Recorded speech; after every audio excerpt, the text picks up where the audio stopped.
I'm a big fan of art. Uh-huh. I love art. And I love cock. Oh, yeah. And this is great. We're all on the same page here. Just love big blue and pink cock. Yep. Cotton candy color. Thank you. All right, I'm back. What are we talking about? Tabletop RPGs, because we're fucking nerds. Yeah. RPGs. I just started a new RPG before I came on podcast. Which one is it? I started Elex. Elix. Elex. ELEX. Isn't that Elon Musk's kid? Yes. Yeah. No, it's actually very fun. I got it for like a few dollars one time when it was on super sale because everyone in the comments was like, "Wow, this is janky as fuck," but I kind of love it. I love some jank, and that's exactly my favorite kind of RPG is just janky open world shit that occasionally allows you to break stuff. Like if anyone's played Two Worlds, arguably one of the best RPGs of my lifetime. You know, I'd heard good things. Oh god, it's so good because not only is the system of stat increases or whatever learnable, but you can game it so that you can be like, oh, I can actually morph certain objects into other objects that permanently instead of temporarily increase things, and just make yourself the most powerful creature in the entire planet 10 times over.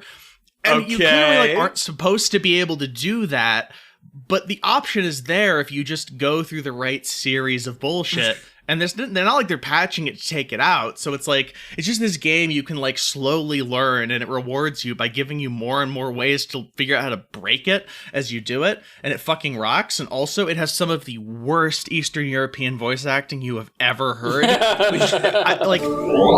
Methinks you care little for your sister when I think on the time you have taken to return here. No talk, knave. What would you have me do? Indeed. So, Gandhar must have told you what we want. Forsooth, he did not explain it very clearly. You tell me. We want you to bring us the relic that once belonged to your family. And that is all, then? We demand that you also perform the ritual associated with the relic. Summon Azural's tomb? How do I know you will not kill my sister and myself when I have done this? That is a risk you must take. Then I have another suggestion.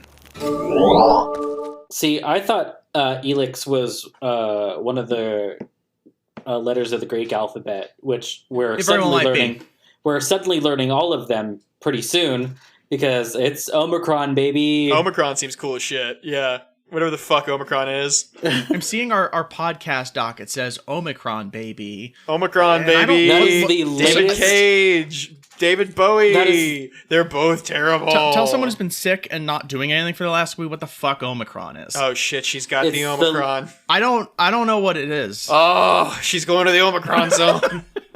What is wrong with me? Tell me. It's the latest COVID variant. Oh, Jesus Christ. You got it. Yeah, sorry. Of course there is. And it's come out of South Africa where most people are not vaccinated because of vaccine patents. So a new one has developed, and it's now been found in England.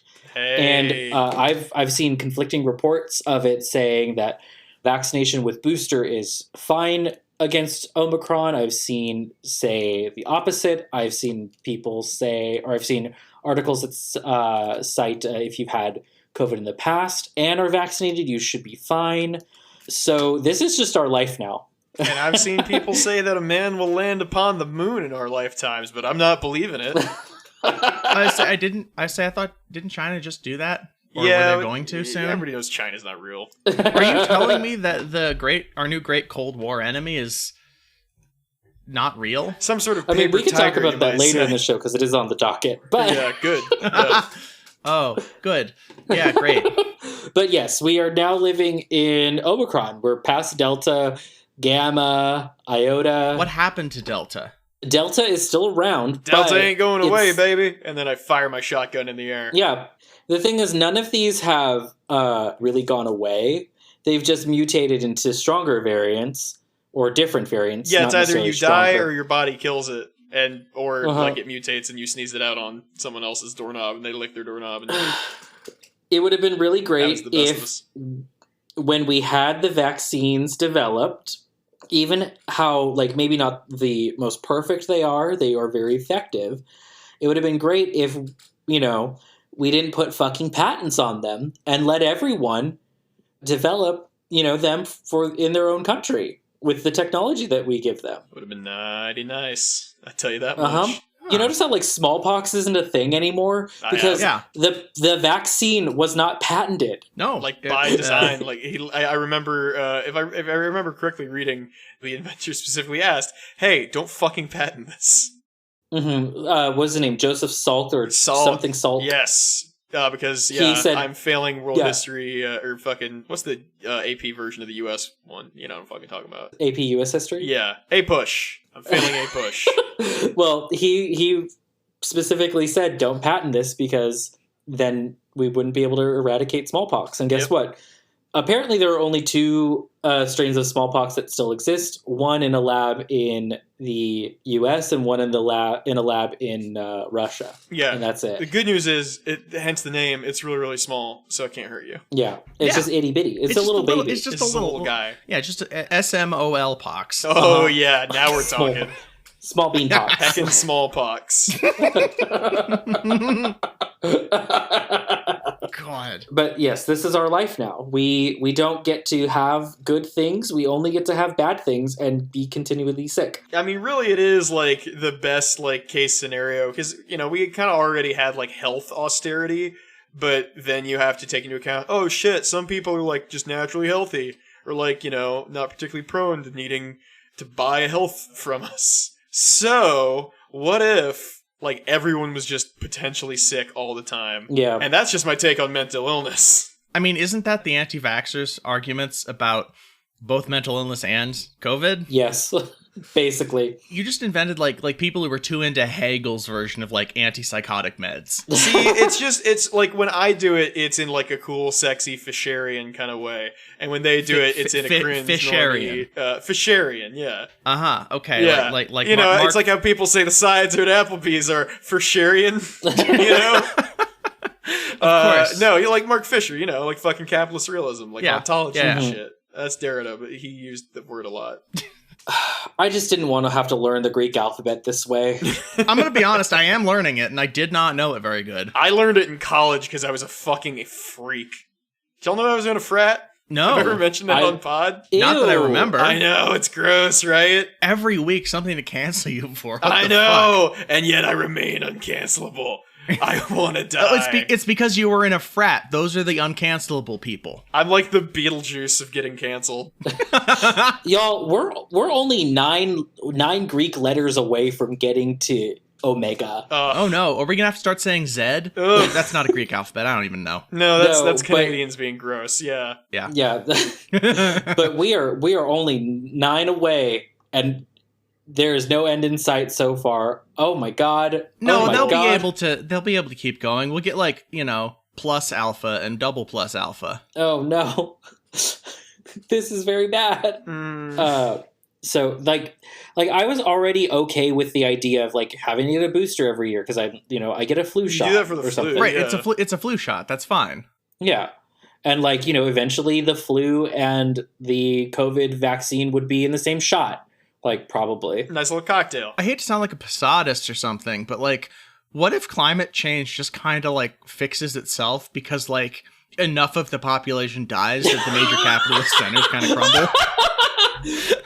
Oh god. I mean, Posadist would have been okay with it being, like, nuclear war, but I guess since that's too devastating or something, like, we're just, like, we're kind of post-nuclear because we're like, ew, that's gross. Yeah, no, this is the best way to do it, I think. Jesus Christ. And then from the ashes we rise and establish communism without having to do, like, a long protracted class war and, like, a cultural revolution and shit. We're just like, we're doing communism, come help, bring a gun. I mean, Fallout 76. Yeah. Is that what happens in that? I still haven't played it. It just sits there installed and not being played. As it should. I mean, you know, I guess you could do communism in Fallout 76 if you wanted to. I guess you're doing it with other people online, so you could. Hey, we should just do that. We should start a Fallout 76 game where we just go onto the public servers and establish communism against the whatever existing American empire people have built. Well, can you, like, communism need, like, a Xbox or, like, a PC or something that can play it then? Because yeah, probably. Because that would be kind of fun. Can I go back a second? Sure. I want to hear about the frat real quick. Psychic Dolphin Garage.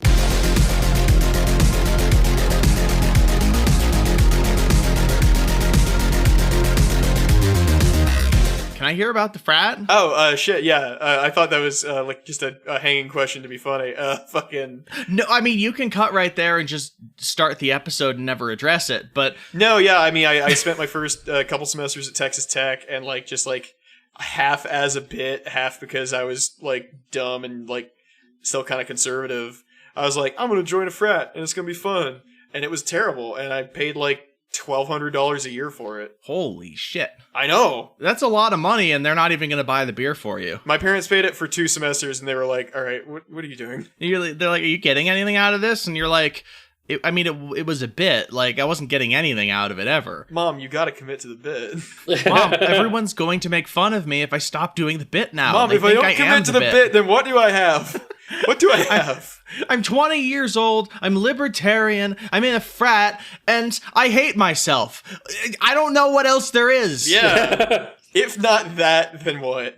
If not the bit, then what do I have? That sounds terrible. I remember people came in when I was in college and, like, knocked on all the dorm room doors in the boys' dorm and were like, do you want to join a frat? And I'm just sitting there, like, darning socks because I just done laundry, and I'm like, yeah, I am clearly a 60-year-old woman. Can you please leave me alone? Right. I'm just sitting there holding, like, socks, being like, I just trying to figure out how to say nicely, like, I don't like you from everything you have presented from the second I've opened the door, and I'm kind of mad at you for even having to open the door when I'm, like, folding my laundry, and you don't understand how amazing this is, because I'm so depressed.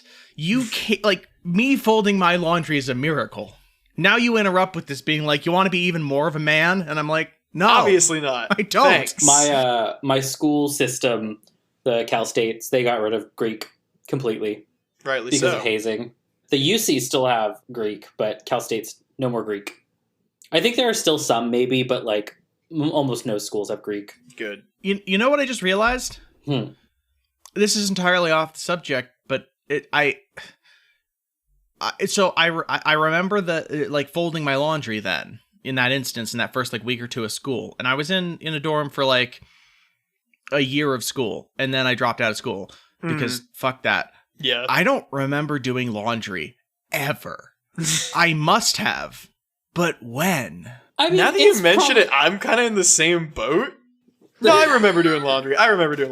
Never mind. Like, no, I remember doing laundry at every place I've lived. Like, I have some memory of, like, where the washers were and doing it, or, like, if it cost money or not. And I'm like, did I just not do laundry for 6 months or something and then just do it over break? What the fuck did I do? I was really depressed, but I thought I would have a memory of it. Am I just remembering, like, bringing in, like, my last, like, load of clothes from home to have at school, and I'm folding it, and then I never did laundry? I don't know. Hellish. This bothers me. Nothing's impossible, Mario. Only improbable. Oh my god. I remember a lot of being awake all night and being upset that my roommate was a go-getter who wasn't as depressed as I was, because we had completely opposite schedules then. Hellish. All right. I'll do the intro. I think it's been a while since I've done it. Psychic Dolphin Garage. Hey everybody, welcome to another episode from the Psychic Dolphin Garage. I'm Denis, he, they. I'm Bo, he, him. And I'm Charlie, she, her. And that's everyone. And guess what, folks? It's a great day today, the day that we are recording this, Sunday, November 28th, because it is Engels' birthday. Hey! Hooray! Get him a party hat that says 110% that bitch. Engels, famous for writing a bunch of stuff and telling everyone to stop saying, that's what Marx says, my boyfriend did not say it, that, you know, he's not anti-Semitic, he's actually a Jew himself. Engels. No, and this is great. And to celebrate, this day of Engels' birth, we're going to read the entirety of the 1847 text, A Protective Tariffs or Free Trade System by Engels. Yeah, so strap in, so gamers. riveting. And that's the show. The Marxist.org archive took it down. I can't read this. Oh god, she Yeah. was gonna do it too. That's the original duo. Try our Marx mirror in Paris. and Engels. Engels was the more boring writer. Oh, it's still in Paris. Oh, this is really short. I could read the entire Wait, who thing. was in Paris? No, please don't. The What? mirror of the article. Yeah. Can they say that? Anyway, hi everybody. Hi. Yeah. Who do you think? Because we love to speculate That's what who theory was is. the top and the bottom in Engels and Marx's relationship. I feel like Marx was just like a bossy bottom. Yeah, that but like tracks. bossy and like being incredibly lazy. He's like, no, I'm not doing anything. You're just gonna stick it in me. Yeah, that sounds about right. Because he couldn't get off. Yeah, he couldn't get off of Engels' couch. I mean, you know, we've all been at least a little couch locked sometimes. Oh yeah. That happens. And I think Engels was just sort of like passively atop. Mm-hmm. Like yeah. he wanted a bottom sometimes, but like Marx just refused. Yeah, it's like 'Cause he's Yeah, just that's a a meanie. guy. That is a guy who the word fussy describes. Oh, incredibly. Oh, come fussy. get this fussy. A fussy bussy. Oh, Oh my god. penis. Why don't love I it. hear that? A fussy bussy. Oh my god. It's perfect. That's just IBS. Oh my god. How many times have I heard a guy say like I want to bottom, but I have IBS? It's like, girl, like I know that you probably do have IBS, but maybe you shouldn't be eating Takis all the time.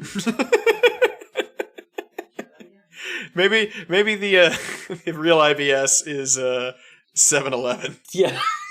Maybe it's the fucking like meat tube that's been wheeling around for 24 hours at room temperature. Hey, like he who was without the first meat tube, throw the, you know, I've never had one of those. It's simple. You put a meat tube in one end, you can't put it in the other end. You get one or the other. Yeah, Yeah. you gotta pick. It's like a fucking RPG no here. DPing of meat tubes. Incel bussy syndrome. Yeah. Yeah. Yeah. Actually, since you ate it, that's Volcel. That's voluntary celibacy. Yeah, you signed up for this. Uh-huh. Wait, you're saying that person who like works like a gig job and has to like eat at the 7-Eleven and then like just like literally not poop until they get home because they're not allowed to use the bathroom anywhere because they're just a delivery worker for like a shitty company, and like all of these things are going wrong for them, and you're just like, you're voluntarily choosing to not have my dick in you. No, they're voluntary. Yep. Exactly. What's the buy a house version Shut of up, this? you bourgeois hack. Yeah, you're basically a landlord. Lording that bussy. There you A go. glandlord. All right, I officially grossed myself out. Podcast over. Anyway, happy birthday, Engels. Happy birthday, Angels. You were incredibly homophobic, and you just said everyone who was gay was a pedophile, and that's not cool. But guess what? Not the most base You're opinion. dead anyway. Hey, you had ideas on free trade. And that's all that we can really give you. That's something someone has. Yeah. Uh-huh. Listen. I'm listening. Everyone's listening. That's all we're all doing. No, I'm talking to Engels directly in heaven. Okay. No one remembers he may who not you be are. doing that. No, Engels is in heaven. I was saying he was listening from heaven, not that he Okay. didn't go to heaven. Oh, okay. That's a stretch. No, he's a good guy. Unless he went to hell. Look, I don't think this Catholic shit applies to Engels. Like, I really think that he's dead in the ground, he's decomposing, and his soul just wanders the earth out as a part of the collective miasma that haunts Europe and America, which will one He day is the ghost just of communism. just like we will go Super Saiyan with that energy in the final fight. Like we'll call upon it like a spirit bomb, like Yeah. Goku at the climax with his fight with Frieza. No, not with Frieza, the one with Boo. No, I thought that he did the spirit. It doesn't matter. He's We'll done get one of multiple those spirit fucking bombs. No, the nerds. one against Boo was the one where Mr. Satan, whatever the fuck his American name is, has like pretends to be the one doing the spirit bomb to get everyone on Earth to give up their spirit energy so that they can like smash Boo into oblivion and turn him back into like candy loving kid Boo or whatever. Because I guess he could be a friend. Yeah, That was you're that right. one. That's the one. Anywho, speaking of Marx and Engels, Bo brought to our attention this beautiful article from Deseret, which I believe is a Mormon. Yeah, no, this is a website owned by the LDS Church. I hadn't looked into it at all, but that's disgusting. Yeah. I'm not surprised. The title of the article is Perspective, the Socialist at the Dinner Table. Subtitle, How to Survive a Holiday Gathering When Your Daughter Invites Karl Marx to the Party. First and foremost, something I really love about this article is the header image, which is like, you know, your generic corporate, like, paper cutout, shitty art style, right? Mm-hmm. What is that called? It's like Memphis something? Something like that, yeah. Yeah. I have no idea. Memphis contemporary, we'll call it. Yeah. It's got the paper cutoutness of South Park with the like flat coloring of Family Guy. Yeah, it's really it's really hideous. It's corporate. Yeah. It's the corporate art style. Yes, vectors. Anyway, it's that art style, and someone in a dress in front of like a Christmas tree that's like hung with like Christmas ornaments. One's got a hammer and sickle. I think one's got like, it's kind of like the flag structure of like, you know, like 5 lines, like trans flag or lesbian flag or something, right? Which flag is that? It's like orange and red. So I think that knowing the Mormons, that was unintentional. probably. I'm sure, It could but I also still just be want to know Christmas which ornament. flag. That's I still want to know which flag it lesbian. is. That's the lesbian pride flag, if I'm not mistaken. Yeah, but like this color scheme means like you're like real into like setting shit on fire. Lesbian pyromaniac pride flag. Oh, I love her. Which I'm so here for. Yeah. Anyway, in front of to the main figures left and right is their mother, presumably looking distressed, and on the other side, Karl Marx, who I guess got invited to Christmas somehow. Yeah. The ghost of Karl Marx. Based. I'd invite him. He seems like he'd be fun. I bet he's a cool Christmas hang. Better than Yeah. what better Christmas ghosts do you know? All the Christmas ghosts we have in fiction suck dog shit. They're all like, "Oh, you're gonna die." It's like, I know, bitch. That's why I'm drinking eggnog, to not think about that. So let's read a little bit of this. Yes. Bo, take it away. 'Cause this is For a long your story. time, I thought the biggest. No, I'm not going to read it in terrible nerd voice, Please. even though that's what it deserves. don't read it in yeah, that's Mormon face. That's illegal. That's Mormon face. I can't fake that. Yeah. For a long time, I thought the biggest and most troubling difference between my eldest daughter and me was how we feel about horses. Already fucking whack off the bat. I mean, but that's an incredibly Mormon statement. Yeah. No matter what their perspectives on horses are, they've got to. But be also, weird. I'm gonna continue. hold on. What Yeah. parent actually thinks that the only disagreement they and their child have is fucking Hold your horses, you that. might say. A Mormon. Like, have you... I know that, but it doesn't make it better. No, but that is exactly how Mormons think, though. Like, it's I know, just I grew up around so many. Real end of Yeah, history that's- shit, huh? Like, that's the only substantive thing they have going in their lives is like, oh, I fucking hate horses. Well, I adore horses. Mhm. Yeah. And guess what? If you disagree on this, you're not going to get that planet in heaven. So you better agree somehow. So I've been obsessed with them since childhood, blah, blah, blah. The daughter doesn't like horses as much as the mom. Next paragraph. Lately, there's an even more distressing divide between us. My daughter, now 27, doesn't like capitalism. These days, she prefers socialism. This is a shocking development in my parenting career. Like, how fucking bought in? How fucking capitalist realism are you? I'm getting Fisherian again. How fucking capitalist realism are you if, like, parenting career is something you say? A Mormon. A Mormon! That's how bought in you are. You are Mormon levels of bought in. Yeah. All I'm hearing is that you actually did a good enough job raising your child that they didn't want to become a cruel bastard when they grew up. Like, Or you a did a Mormon. good job. Stop being unhappy about it. Yeah. She came home at the start of the pandemic, toting among her other possessions the Marx Engels reader. For Christmas last year, she gave everyone in the family a copy of the Communist Manifesto, I mean, ordered that's from cringe. Amazon with unintentional irony.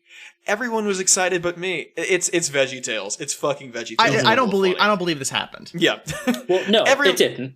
It didn't. Oh, it didn't? Yeah. None No, of it this, for sure didn't. No, nothing anyone has ever written in this fucking newspaper has happened. 9/11 didn't happen.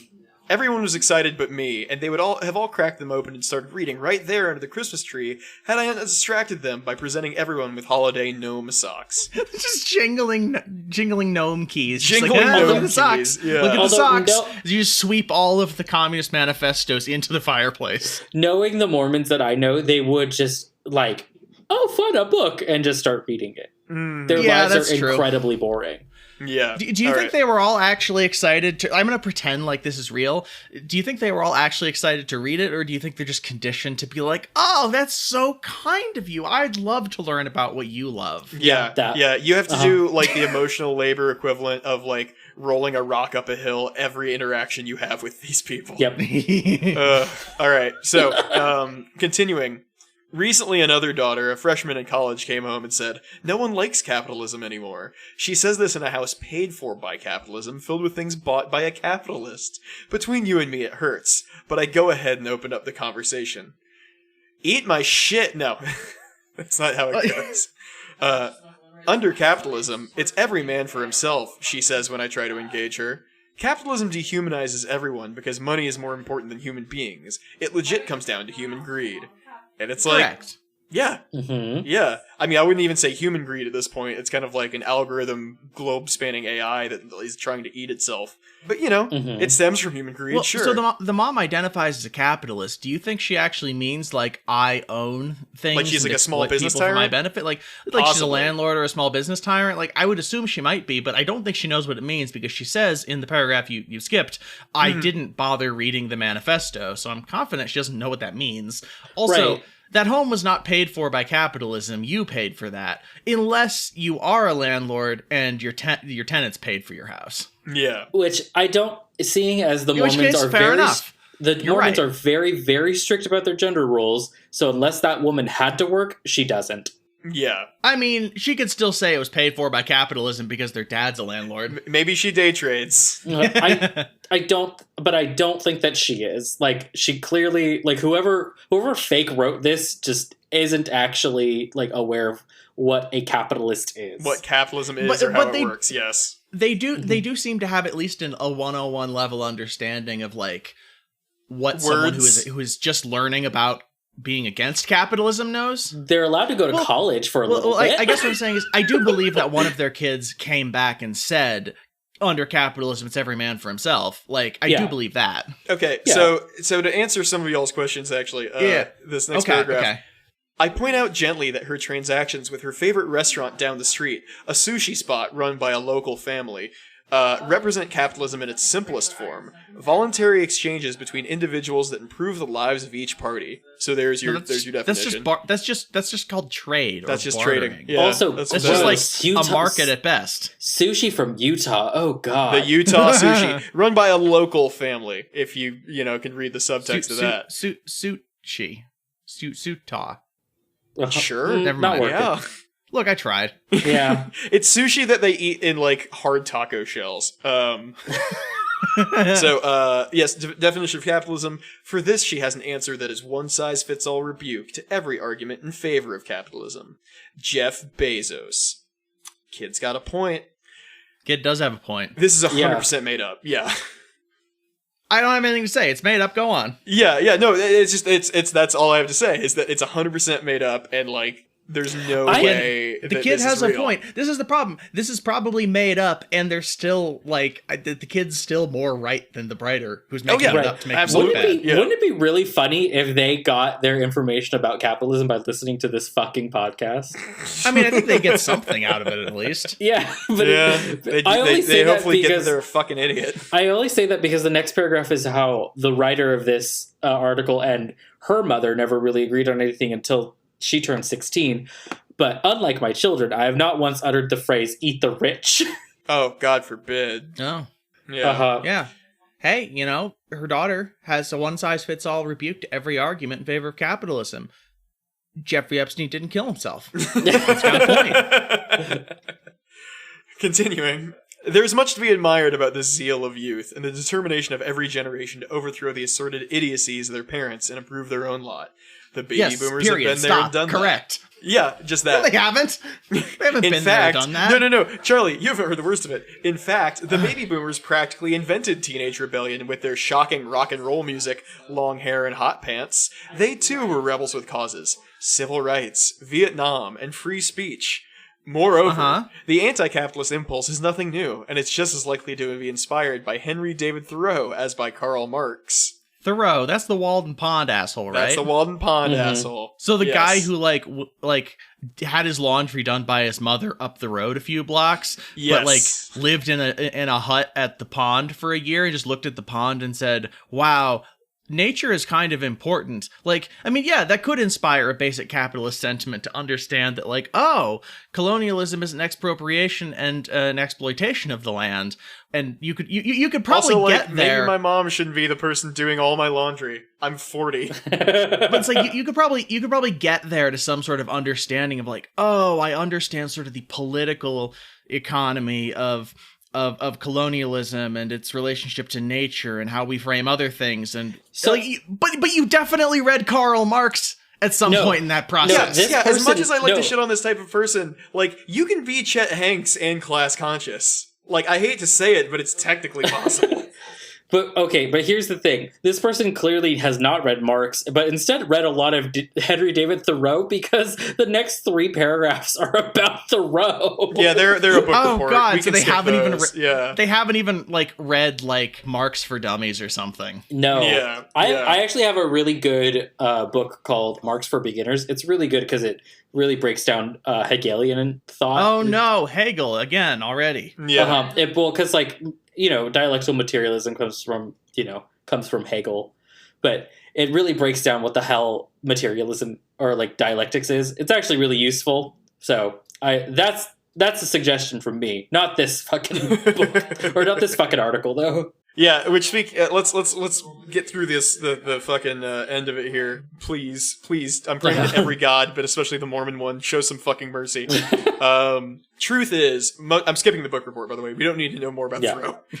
You might say we're not being, yeah. Yeah. All right. Yeah. Continuing the article.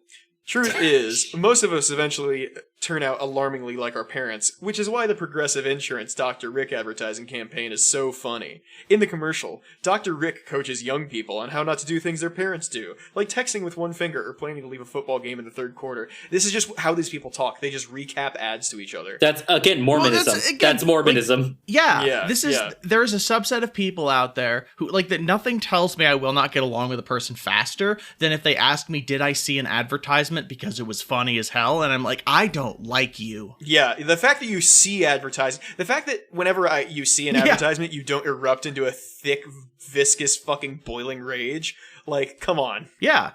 Like, smash your monitor because you saw a sidebar ad. Like a real fucking human being, okay? You fucking pod person. We're pod people.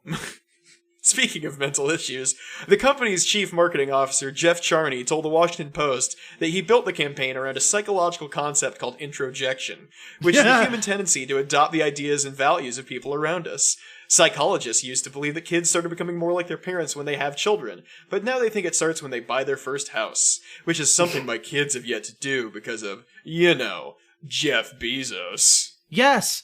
Kind of correct. A different person than Jeff Bezos, but yes. Yeah, like, you wonder why, like, the kids hate the capitalism when they're material conditions that, like, if they, like, not even are out of the house, but even just, like, work and, like, still live with you or something, like, they still get it because they're working. And, like, they see they see that shit's fucked up. The only reason these kids haven't stopped talking to their parents entirely at this point is because, like, they clearly, as quote-unquote capitalists, I guess, somehow have enough money that, like, they're not giving it to their children because they want them to earn it, quote-unquote, like they did, but they're still, like their material conditions are able to be propped up by their parents enough that they don't feel like they can just leave.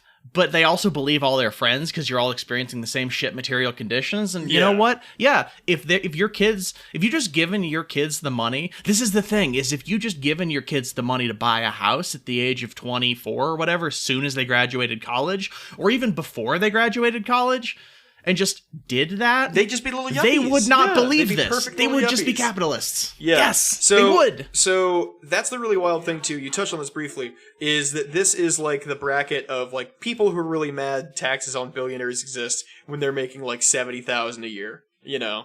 So, like, they're, like, their legacy is this 3-bed, 2-bath outside of Gary, Indiana, with just a basement full of radon. Just fucking, you step foot in there, you look at that basement wrong, and you're dead, right? That's a thing people worry about, right? Radon. Yeah, honestly, Yeah. you need to... We don't have basements in Texas. So. Look, I know that no one our age who's listening is a homeowner, but like, Maybe a homeowner. you do Got need him! to test for radon in your basement because it's not healthy for you and it can get really bad. You should do that. The national radon test is about to begin. Radon is a naturally occurring, invisible, and odorless radioactive gas that comes from uranium in the ground. Outdoors, it's dispersed into the atmosphere. Inside, it can enter through cracks in foundation walls and floors or other openings to the ground like a sump and become trapped in your home. This is when it becomes a problem. Research has shown radon to be the nation's second leading cause of lung cancer, right after cigarette smoking. You should test no matter where you live. Radon has been found all over the United States. About 1 in 15 homes will have an elevated level. Testing is the only way to find out. If you are a homo nerd, you are our target audience, and also 3/3 of the podcast. Yeah. Wait, really? You all own a home? Yeah. Literally, I checked the analytics. Everyone who listens, a big old homo nerd. Oh, I got it. Yeah, there we go. Okay, good. Glad we established that. I'm gonna finish out this dog shit. I'm gonna pinch this turd here. While I wait, I may not be able to talk my children out of socialism, but I know how to make a deal. I'll tell my daughters that I will read every word of the Communist Manifesto twice if they will read Milton Friedman's Capitalism and Freedom. Wait a minute. If all else fails, I'll take them shopping. Hold on. I need to look something up. Capitalism and Freedom. I need to see how many pages that is. How many pages I'm that only is. interested in Milton Berle's Capitalism and Because the Freedom. manifesto is like 40 pages. Okay, I'm going to Amazon. I'm going to look on the Jeff Bezos site to see how many pages... It's his fault, you know. This book is. It's 230 pages. You'd have to read the Communist Manifesto like 20 times to be even close. Like, that is not It's a fair pamphlet. trade. You just picked it. No. You picked... So, like, that's the thing is they're telling their readers, I'll read the Communist Manifesto twice. And they're like, wow, you're going to read like 1,000 pages just to get your kids to read one Friedman book. And it's like, they have no idea what the Communist Manifesto is. It's fucking like 10 pages. Yeah. Actually, Although the manifesto is great, it's a lot of fun, very fiery. And they give it to you in every liberal arts class at your local university. If any, you know why this isn't real is because this person would not give out the manifesto. They'd give out State and Rev first. State and Rev's good. Read State and Rev. I pulled out the Communist Manifesto that was on my bookshelf because it's 44 pages, and this thing is like the size of a mass market paperback. Yeah, it's longer than I thought, but like you still have to read this 5 times to make this a justifiable trade. Right, it's not. You gotta like watch a YouTube video. You gotta really fucking. And you know what else? What's up?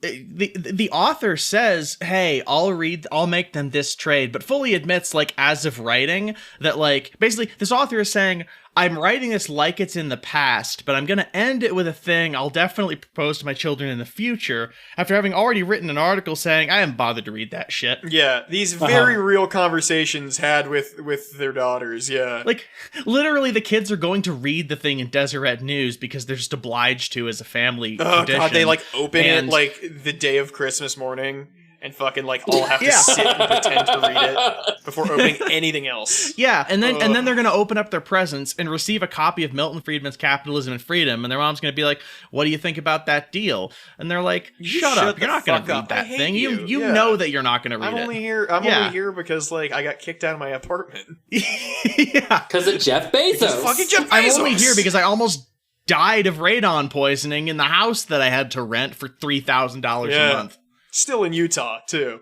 Which, like, come on. Mm-hmm. I know, right? Mormons definitely still use that, like, fake snow that you, like, spray on Christmas trees that is incredibly... Flocking? Yeah, that's incredibly poisonous. Is that what radon is? Yeah, every Mormon I've known definitely has, like a little bit of a hoarding thing going on because they're sort of, like, obliged religiously to, like, you know, keep a bunch of food just in case of emergency for each other. Well, and yeah, I can respect that, but, like, every single friend I had whose family was Mormon when I was a kid had, like, stockpiles of way more than just food, and it was pointless shit, and Christmas flocking is the kind of thing that would have been in there. Yeah, Mormons are the America's first hoarders and doomsday preppers. Yeah, they're absolutely doomsday preppers. Yeah. Well, that is part of their religion. But Yeah. You get a planet after the doomsday, which is great. yeah, you get a whole planet. So they're right-wing Posadists. Oh, Yeah. don't say Oh, that. You're no. gonna break my fucking brain here. No, God, you're right. Yeah, I don't want to acknowledge in that. the political thing of like what's the political compass of what is it? It's like left to right and like reform to nuclear winter. Top side you have Posadism on the left, LDS on the right. Wow. Yeah, and in the middle of this Venn diagram, it's doesn't like gay people. Angles. Yeah. Noted Mormon angles. Angles is the other circle of this Venn diagram, and all three of them just agree that they don't like gay people. Oh no. They all think of them to be perverts and pedophiles. Yeah, did you read the last line of this article? Yeah, at least I'll take them shopping. Ugh. Yeah. Ladies God. be shopping. Women be shopping, to be fair. Very telling to be like, I will espouse the benefits of capitalism, which touches on nothing of the problems that they want to see fixed, by just taking them to the last standing Kmart and buying like a newly printed vinyl of like Artie Shaw's great clarinet hits and being like, look, it's culture. A CD of a fucking like censored Lana Del Rey song. Yeah. That is, oh man, just taking me back to like I grew up next to an incredibly Mormon city. It's got the largest amount of Mormons per capita outside of Provo. Mm-hmm. Mm-hmm. Oh god, that is just so much. Like it's nostalgic almost, honestly. I know I've told this story on the podcast before, but like I went and visited, one of my Mormon friends who was like my friend because he was definitely very lapsed and refusing to participate. And he went to BYU in Idaho, and I went there, and it was like a fucking dystopia. It was eerie. It felt bad. Like they can grow beards like now. whatever capitalism becomes, it's what it felt like. Like the point at which like, you can't get caffeine in public anymore anywhere because we all just take the pep pill at home through the tap, and we all have a severe and strict set of rules about how many like Bibles you have to keep between you at all times between different genders, and how everything is just very, very two genders.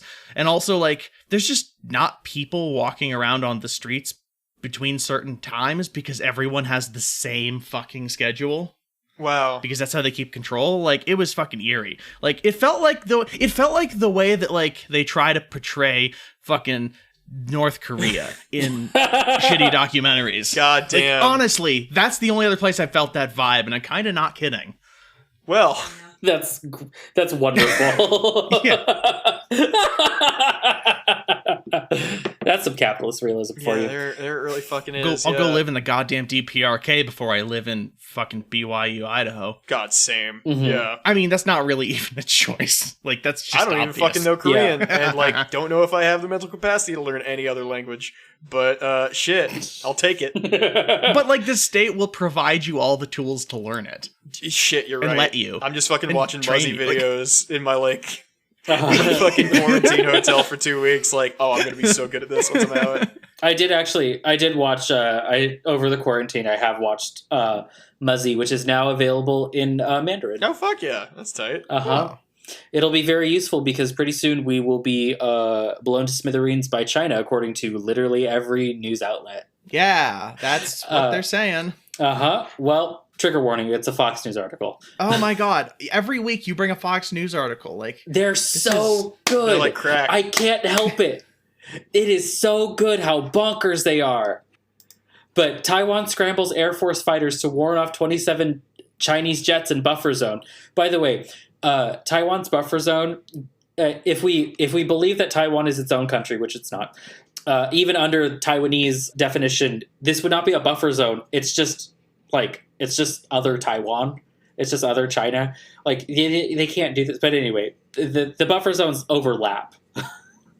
Like there's huge parts of it that overlap. I'm looking at the Republic of China fucking tweet that they put in here. Yeah. And yeah, the what I'm assuming this big square, which is the buffer zone, is literally most of the sea around it and a giant chunk of the mainland and the states that like 2 states in it. Yeah, it's a huge part of China. That's a hell of a buffer zone. Yeah.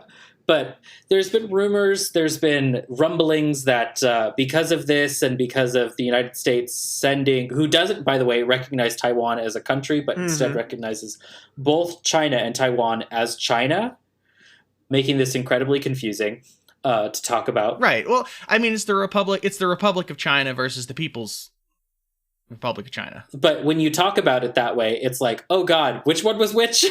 It's very well. hard. I mean, but that's what always happens. You have the Republic of Korea and the People's Democratic Republic, the Democratic People's Republic of Korea. Right.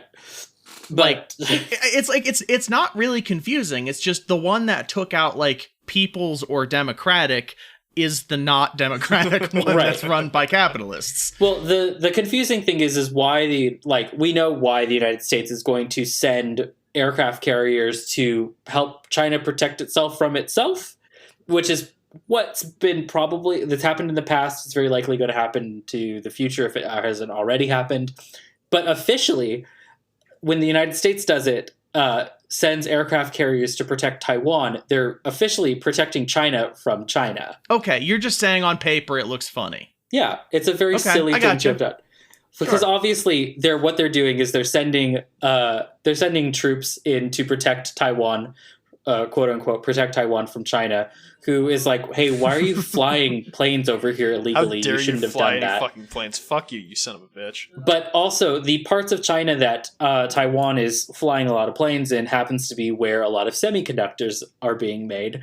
And the United States is looking to make a bunch of semiconductors in Arizona and other parts of the desertous United States with, you guessed it, a lot of Taiwanese money. Wow. So if we are going to go to war with China anytime soon, they'll come up with some sort of Red Scare bullshit, very likely. What do you mean will come up with? Like, this has been nothing but Red Scare bullshit about China for like most of my life, but especially the last year and a half. Yeah, but they'll say like every single day they're making up new shit that China is doing that's repressive and evil, and it's just nonsense. But this will be the Red Scare nail in the Red Scare coffin. Like it'll be some completely egregious thing that they fucking war over computer chips to put in Teslas. We thought it was going to be oil. It's actually going to be the next thing. Well, they're going to come up. If anything, it's going to be something like the Spanish-American War,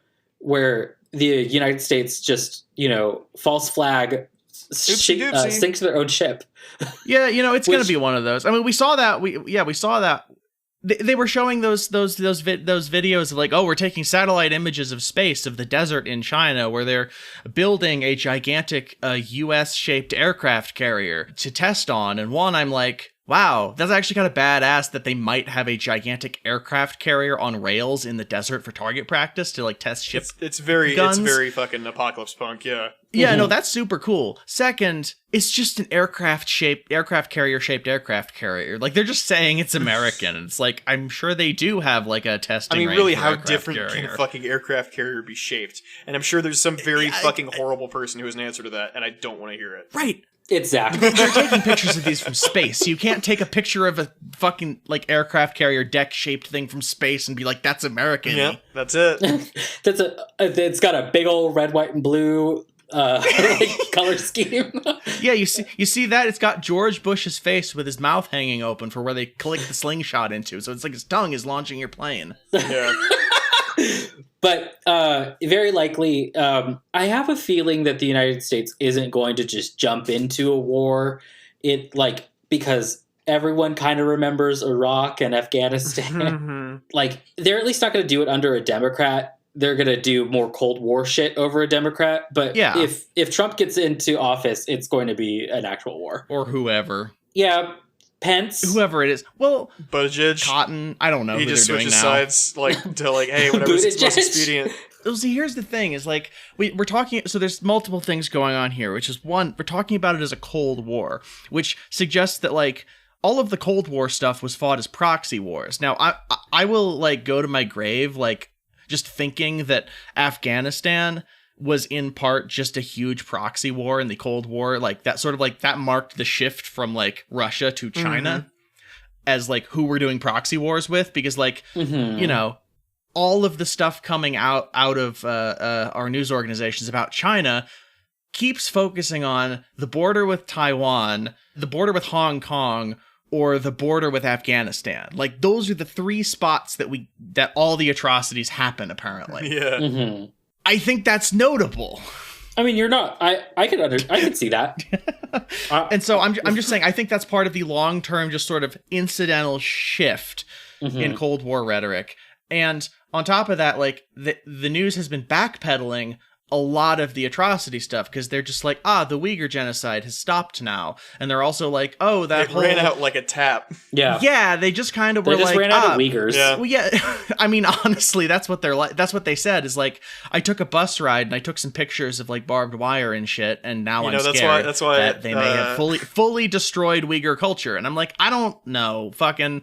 That doesn't seem right to me. Yeah. That doesn't seem like a thing that happened. That, like, they're be reporting And even it to if me. it was, Whatever what do it you want me to is. do?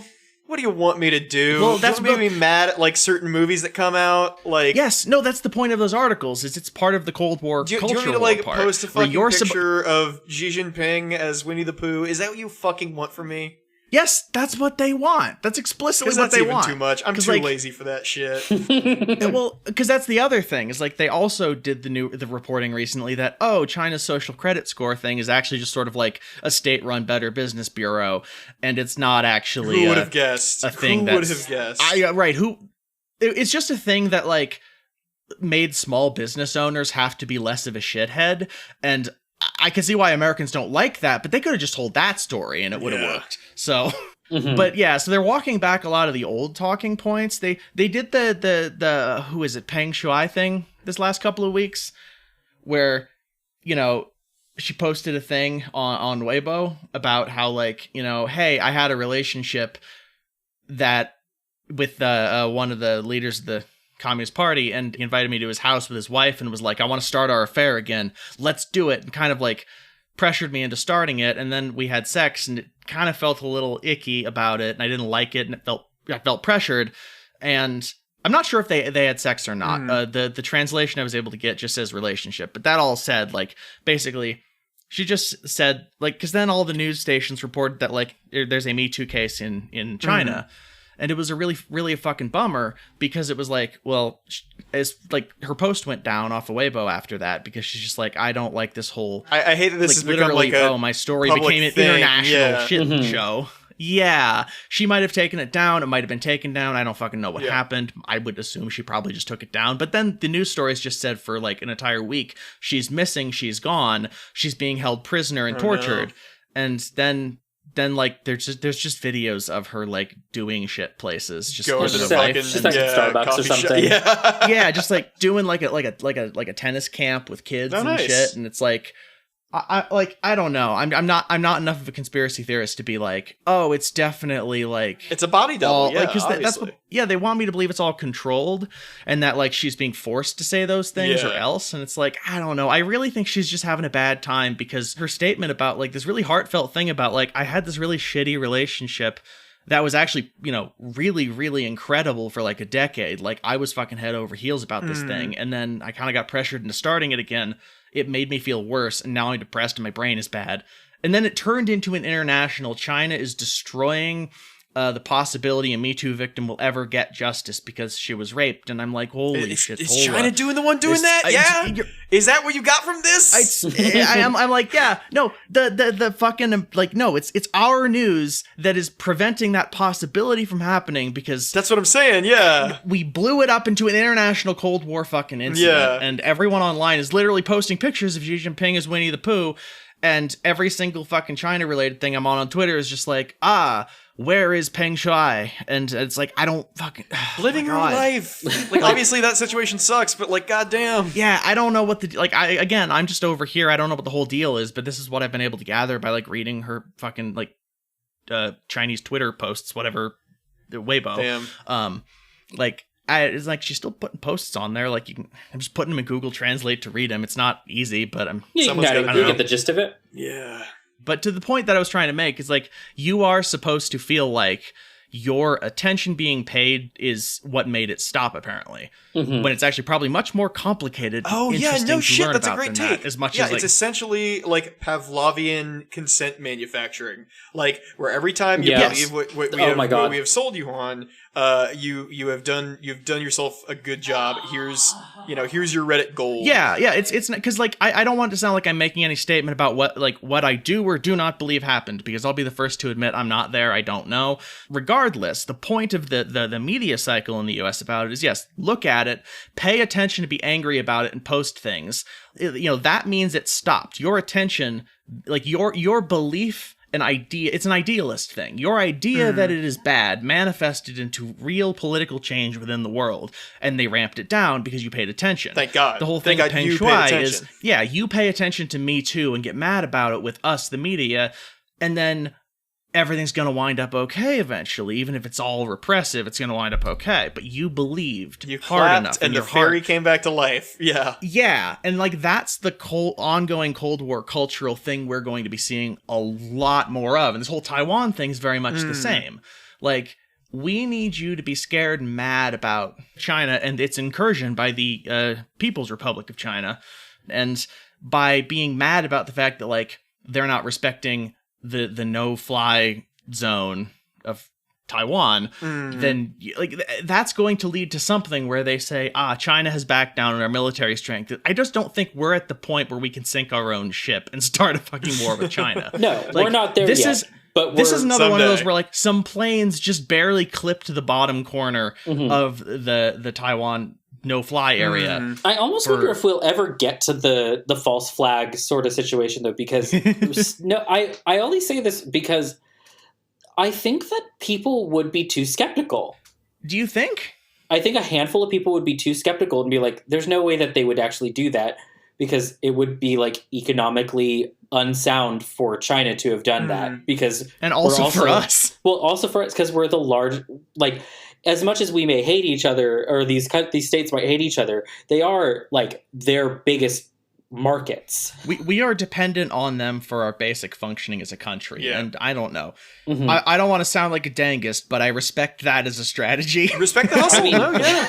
I don't know if that's going to work, but I do hope, whether or not they meant it, it inadvertently works. No. Fucking, while we were out here, while the U.S. was out here in the fucking, like post-war period, like, just grabbing up Nazi scientists left and right and, letting them take the helm on the American project, while we were out here securing a future for certain types of children, China was securing the fucking bag. All right? And props to them for that. Very good.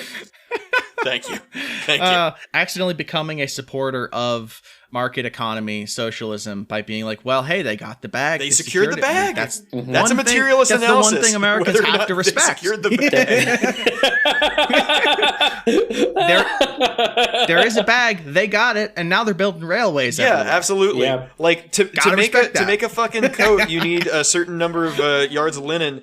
But to make drip, you need, I don't know, swag. How many yards of linen do you have to secure to make the bag? Yeah. God. See, the goal is you make those bags make bags for themselves. You know what I'm saying? Fucking start an LLC. Yeah. All right? Yeah. So I think the statement I want to make overall is we are already well into the Cold War consent manufacturing era with China. And I don't know what comes next, because usually like if it follows the same trajectory of the previous Cold War, we're going to have to start getting into proxy wars in places on the border with China that have like socialist revolutions going on. And I'm like, Mongolia? Are we going to like Nepal? I can't wait for Battlefield Everest. That's going to be a game that doesn't suck shit. Yeah, right? It's like, are we going to, well, I don't know. Is there a socialist revolution in Kazakhstan? I don't know shit about it. No. It's solidly a dictatorship. I mean, we're definitely like, we're probably buddied up with like India, and we've already sort of like really made some moves at Pakistan, which really like show a sort of like oblique alignment with India. I would argue during the Afghanistan war. Yeah. Afghanistan invasion. Sorry, I don't want to call it a fucking war. Like, I mean, I don't know what to fucking call it. It was looting. International imperialist looting. It was a colonial venture. It's like the end of Red Dawn. Yeah. Yeah, Mongolia, Japan. Well, the farmers movement's doing some cool shit. Japan's oddly enough, I'm wearing my Japanese Communist Party T-shirt right now too. Cool. Japan's communist experiment was already done back in the 50s, and the FBI stopped it.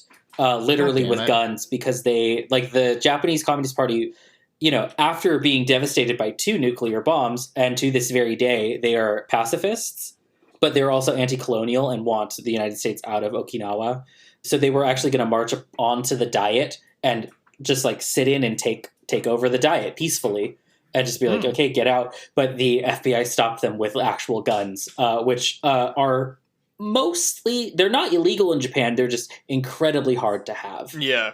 Unless it's like a cool P90 that folds into your arm or something. Something very cyberpunk like that. It's straight out the window. Most of the people who have guns in Japan are hunters, or they live in the parts where there are bears that just walk up to your house. Yeah, and much unlike My Neighbor Totoro, you cannot befriend them. No, well, maybe you can befriend them. If anyone would, it would be a cute little Japanese kid. Yeah, absolutely. Who learns a lesson about death, because that's what those movies are like sometimes.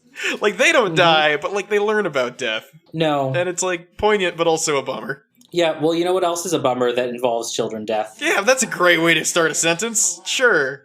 COVID-19, because children and teens lead a surge in the COVID-19 cases here in the United States. Kids these days with their Pokemons. Oh. That's the latest one. It's Corona. Yeah, well, I mean, adults are all getting, what is it, Omega now? Omicron. Omicron is the shit that that's what fucking Optimus Prime calls his mids. This Omicron strain. That's how Optimus Prime sounds, of course. Yeah. He sounds evil as fuck. Yeah, well, I mean, all the adults are getting Omicron now, and so the kids are getting into original COVID, they're collecting VHSs or something. It's like vinyls. Yeah. Yeah. Hey, I'm trying to get some Domicron. You know what I'm saying? All right, ladies and gentlemen. That's been my time. Thank you very much. Bye. And then I just walk off stage. So this comes from Press Herald, written by Eric Russell. Thanks, Eric. Thanks, Eric. Press Herald. That's a wrestler name. Press Herald. Yeah. So cases of COVID-19 amongst children are increasing far faster than all other age groups in Maine. So I guess this comes from Maine. I didn't know that. Well, that's where the Press Herald is. I guess everyone knows the Press Herald. Creating concerns amongst pediatricians that children are spreading the virus to older and more at-risk residents while facing risks to their own health as well. Over the last month, Maine's overall 7-day case average has increased by 49% from 463 on average in late October to 688 cases on average this week, according to data from the Maine Center for Disease Control and Prevention. Among individuals under the age of 20, however, the increase has been 83% during that time, more than 100 cases per day on average. So here's the thing. This, we knew that this was going to happen because they were going to open up the schools, and we don't have, because kids didn't initially get COVID, we don't know the long-term risks for kids, but we see in adults things like lower lung capacity for potentially life, heart failure or heart disease for potentially life. We don't know how long it's going to, so you are potentially just completely handicapping these kids' health by just chopping off you might as well chop off their legs or something. Might as well chop off their lungs, yeah. Because we do not support doing any of these things to children. No, we don't. But we knew that this was going to happen, and they may not get as sick initially as their parents or other people taking care of them, but they could I know so many moms who get sick when their kids are sick. Because it just happens. Because kids are gross. Kids are fucking nasty little germ factories, and that's fine. You can still love them. Mm-hmm. But, acknowledge at least, they are vectors of disease akin to fucking bubonic rats. But you have to train them like rodents to, wipe their boogers in only one corner of the house as, you get that when they're an adult. Very clean. Yeah. Mm-hmm. Yeah. Once they find their spot. But, you have to work on that with a child until they're, an adult. And then, a normal person, you just, wipe them on the other side of the couch forever. only. Yeah. But or just flick him square across the room and an empty can of Coors Light. Can I get a hell yeah? No. Okay. We don't know the kind of danger that we're setting kids up for, and we also like they could be creating new variants within their own bodies at like schools, and then sending them back home and getting their parents sick again. Like this is literally never going to end. We're going to have to continue to do this, and it's quite depressing. The easiest thing to do right now would be there are two things that we could do right now to help curb these things. Make sure that everyone gets a vaccine. Pfizer's been approved all the way to age 5, which is great. Mm-hmm. Which has been renamed age Pfizer out of respect. When you say all the way to age 5, you mean down to 5? Yeah, down to age 5. Okay. So if you're going to kindergarten, guess what? You can get vaccinated. If you're listening to this podcast at age 5, yeah, at age 5, your parents have already fucked up way worse than not getting you vaccinated. So I didn't get autism until I was 28. And now kids are getting it earlier and earlier. Kids these days, they don't know how good they got it. But we also could just as an educator, I know that it is difficult, and it is not like you're not able to educate the way that you know how to, and kids are losing out on a lot of like social interaction, but they can't be back in school. They just can't. It's dangerous. Yeah, and as with most things, they could have been back in school a lot fucking earlier if we had managed this at all like adults. Yeah.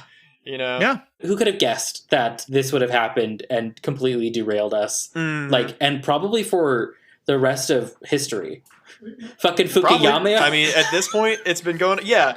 What the fuck is history, Mr. Fukuyama? Yeah. Fuck you. That's the thing that's so fuck. Like, I know we've said this already, but it still gets to me. It's just like, I mean, like, it's this strange combination of both like spectacle and ongoing material harm, where it's like, I think most of us are experiencing this through like graphs and statistics, but like, I mean, I had the shit. I mean, yeah, like some of us had it. A lot of us know someone who had it. It's not like, but like, and I think we're all 1 or 2 degrees removed from someone who died from it at this point. I know I'm only 1 degree. Like, I know a friend who knows someone who died from it. Like, that's, I think where most of us are at. That all said, it's like, does it end? Like, is this just what a question? How it goes now? Or because like, this is the thing is we're at a point in society where we're all so atomized that unless we're like building an actual in-person movement that unless we're being fucking Luddites and refusing to like post our goddamn movement on the internet. Side note, don't post your goddamn movement on the internet. Just make friends and do a movement.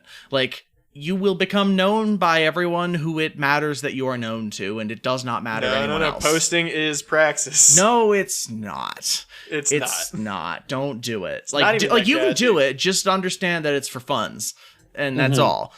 And but like, unless you're doing fucking 2015 Steven Universe posting, yeah, just do that politics. Forever. Yeah. Yeah, so it's like we are. So unless you're building like a nearly a Luddite in-person movement that just issues technology and prioritizes human connection and is literally like, we're going to risk COVID to do these things and keep vaccinated and keep on top of things because we have the resources to currently do that, which I think is the best way to go. You don't like you're never going to like experience COVID unless it kills your family or something. Like, it's going to start killing your friends or not, or it's literally never going to affect you.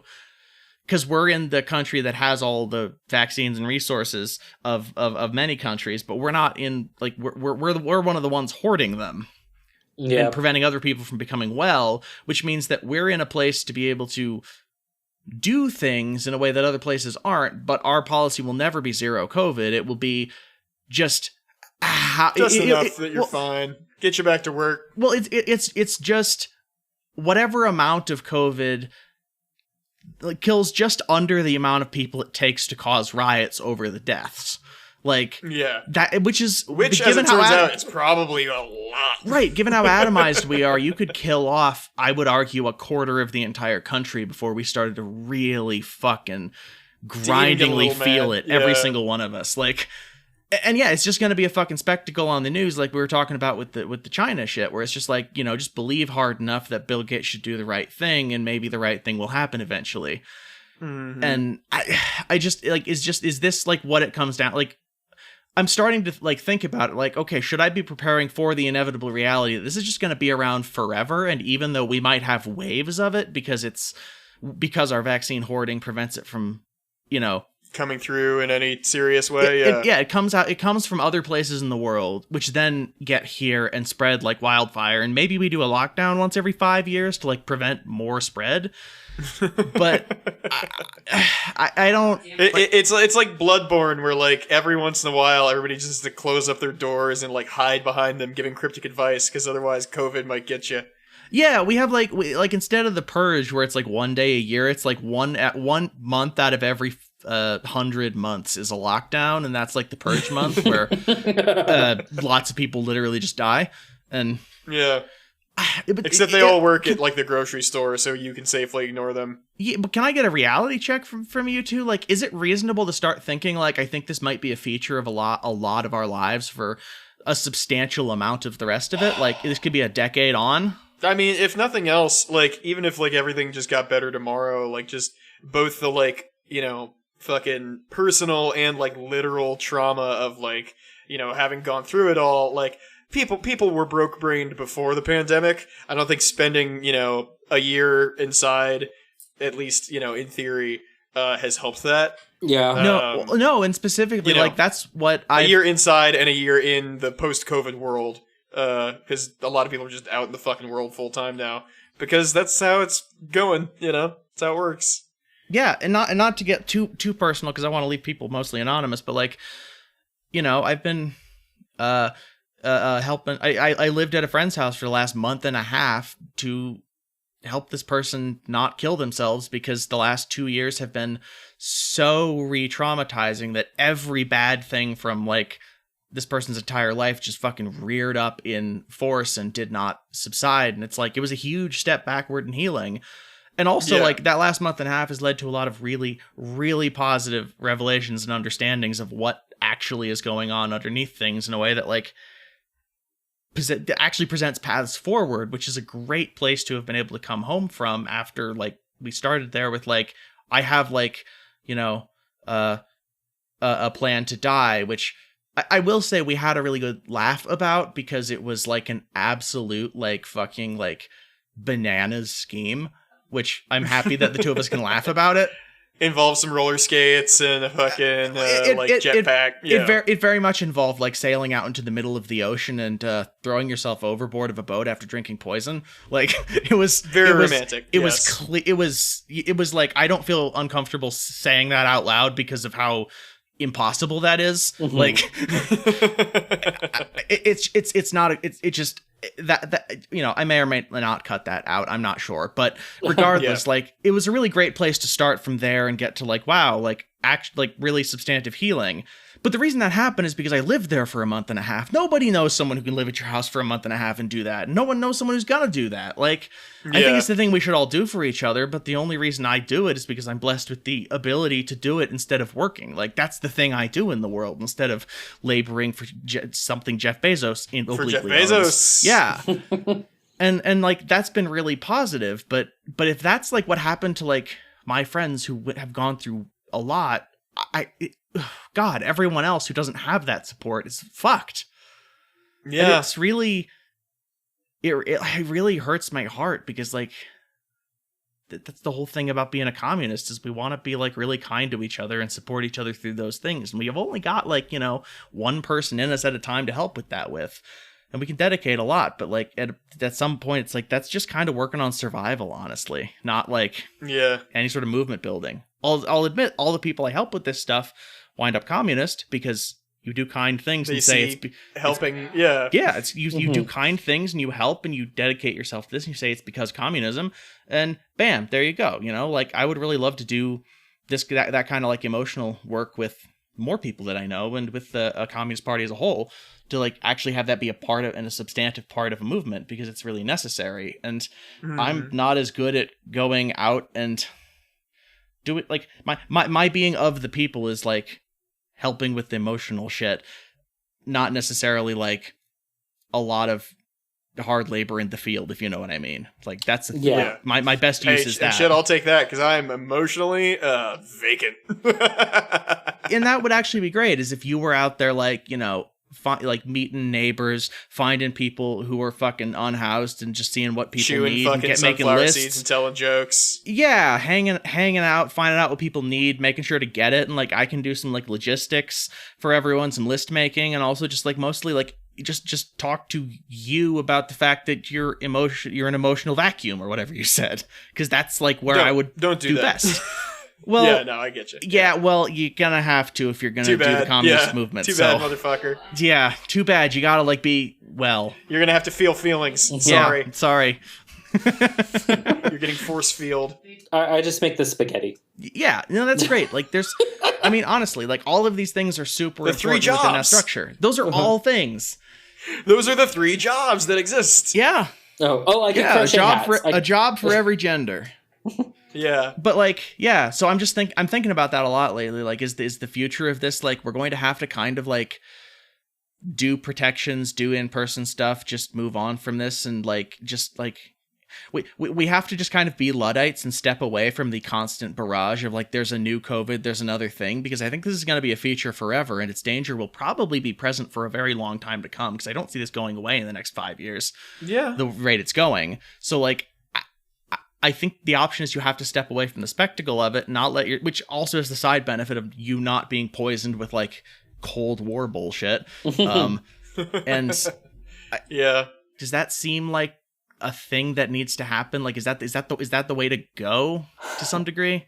I mean, I'm just flailing around. It sounds better than what I had in mind, which was nothing, because I didn't really. Yeah, I hadn't really thought about it all that much, other than like, yeah, this is probably going to be something that we're going to have to live with for the rest of our lives, aren't we? And then I was like, what do I do in this situation?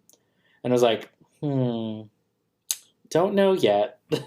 Right. It's just the contradictions are heightening such that like, and I don't want to say this flippantly because it's not really comparable to other things, but it's like the risk of dying from any sort of like movement building at this point grows every single day from like completely whack, unknowable angles. Like, oh, there's just now a fucking disease that screws up your ability to meet in person en masse. But also, as we saw during the first year of COVID, we had some of the biggest mass like protest movements in the country because of the lack of assistance and how everything was falling apart, and like in a long time. And that was really positive. And the transmission rate at those events was incredibly low because everyone was so fucking careful and immediately quarantined with everyone they had come in contact with they could think of. And like, the more people who know each other, the more you can actually just control that. And it's like, I think I'm coming down to like, oh fuck, the only way we're going to be able to deal with COVID, given that like we can't solve it, is to do communism, where we all start knowing each other in a physical in-person way, such that we have a network of people that spans such a large group that you can actually say, okay, here's all the people this person came in contact with, everyone quarantines from stuff, get yourself checked, we like those resources are there, get vaccines, get the checks, do the thing. Take care of each other. Literally, like in-person solidarity communist shit is the answer, and figuring out the thing you can do best to contribute to that is like the answer. That feels like the thing. No, and also, every single country that already has this, at least semi-built into it, did fucking astounding. Yeah, I mean, that is, I was going to say, the socialist countries did do a lot better. Like, Vietnam, it survived the pandemic quite well. I mean, it's still going through it. And their death rates have been very low. And they only saw increased infection rates once they opened their borders again and allowed people from the West to come in. And Cuba, of course. Cuba's doing fucking beautiful. Cuba's doing great. You know, by nature of being an island nation, already built in protection from a lot of. They've already got that Madagascar cheat code. But China did great. What did they do? They did like about what we did, except they have a population like 10 times as large. Yeah, but they also... Or 100 times as large or some shit. They also, like, showed off how there was no transmission rates by fucking hosting... Didn't they host, like, a League of Legends thing? Like, over 10,000 people came to this... It was like 50,000 people in a stadium to watch fucking nerds play League of Legends. Did they celebrate with a super spreader event? No. No one caught COVID from that. Well, that's great. Yeah. Rock on. Like, gamers unite under no transmission. Great. Yeah, fine. and then for once in its entire history, League of Legends has a positive association. And then recently there was a Magic the Gathering thing that happened in Vegas that masks were optional and COVID was spread. Oh, wow. Go figure. Yep. So, moral of the story is, I guess play MOBAs and not Magic the Gathering. I guess so, yeah. Which is Bo and I are probably just going to go kill ourselves then. harsh to hear, I'll say. I always said, like, the day I heard League of Legends used as medical advice, I would take a long walk off a short pier. And I suppose it's time to start finding lakeside property. Well, folks, I think that's it for us. Oh, that's it for me. That's it for 1/3 of this podcast. Yeah. Ouch. Yeah. Mm-hmm. But if you've made it this far, you are a true comrade, and we thank you so much for listening to our show. But we want to thank specifically Andrew, conduit of the existential dread of fatherhood itself, What a great to fucking Julian, name. Julia, Also great Dylan, names. All of them Samantha, great names, honestly. Caleb, Jack, Broobs, Lizzie, the brilliant Dr. Fly, Alex, Olive Lotion Wizard, Jorge, Sophia, Tyler, Malwin, Eli, Rufus, not a mole rat, Tim, Scott, the Reverend Londo Hollywood, and the Warlock Phosphorus. Thank you all so much for listening. All incredibly wonderful people. And if you want your name read like these fine folks at the end of every podcast, just donate at more than $1 a month. You get a lot of stuff with $1 a month, though. You get all of our bonus episodes. You get Sonic High School. You get a bunch of like cool interviews that we've done with a bunch of cool people. And you also get our D&D podcast, Dolphins and Garages, a month earlier than most folks. So Nice. Hey. I taught one of my friends on Friday when we were doing Thanksgiving how to put an RSS feed into a podcast player because she did not know how to do it. And she had just been listening to Dolphins. The only podcasts in her podcast player were Dolphins and Garages and Psychic Dolphin Garage. And Which as it should be. Yeah, and the she was only just two like, podcasts. I click on the link for the Patreon and it just goes to a website full of text. And I'm like, are you like 70? Let me put it into your... So now there's I was going to say, in there, this is my grandma is the exact same way, but it's only because I'm emailing her the podcast out of hate. Yeah. Listen, Grandma, bitch. Are you really? No. It'd be really funny, but no. My dad asked me to send some episodes, and I've been dragging my heels on that, but I need to do that. And I'm just like, God, I don't even know what to send you. Like, they're all so horny and online that I don't think you're like. My dad already has like audio processing issues, so he can't listen to podcasts. I think this is gonna be unlistenable. He won't even know what the words mean. Oh yeah, this is like start him off with like some NPR thing with like people with actual like production values. Well, no, and shit. he wants to hear what I'm doing. Oh no. Oh, okay. All right, well, we're gonna have to like all take fucking elocution. I'm already a fucking electrician. Whatever, it's fine. We're all gonna have to take elocution lessons. So the podcast is real pretty for Charlie's dad. Well, you know what? That'll be great. So, until next time, folks. And China will pay for it. Bye. Bye. Bye. The national radon test is about to begin.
Any house that's in direct contact with the earth can have radon.